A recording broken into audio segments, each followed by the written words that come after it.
Congratulations, you're officially under contract. So this is an exciting time, and I'm going to tell you the next 5 steps of what we're going to do in order to get you to a successful closing.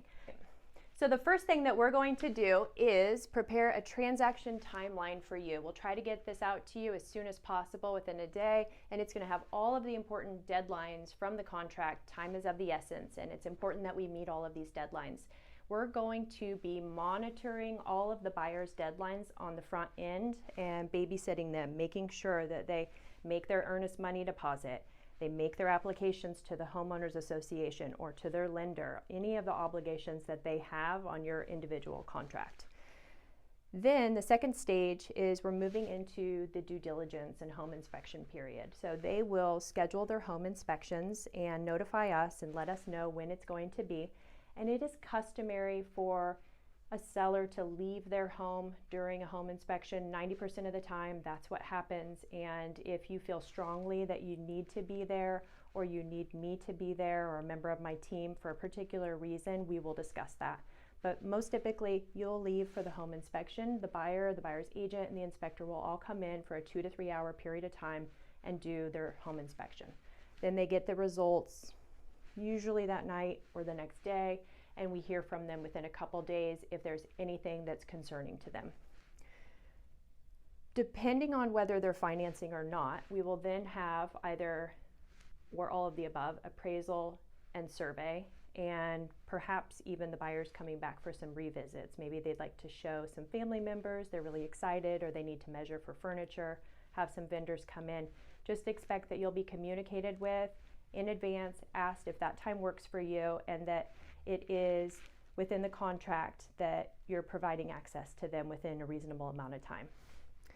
Okay, once we get through all of that, we are providing them with proof of the title insurance. So you're going to be hearing from the title company along the way.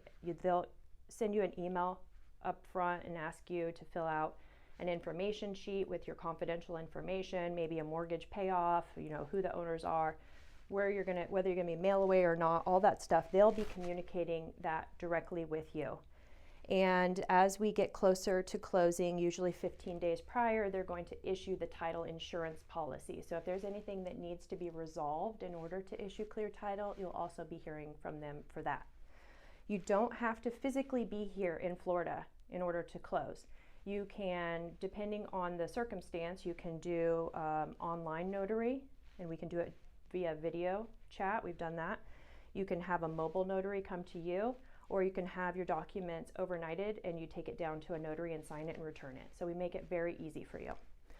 Of course, if you'd like to do the traditional closing, then you come into the title company and we meet and we put wet ink to paper and we sign everything, and we'll go over the final details at that point.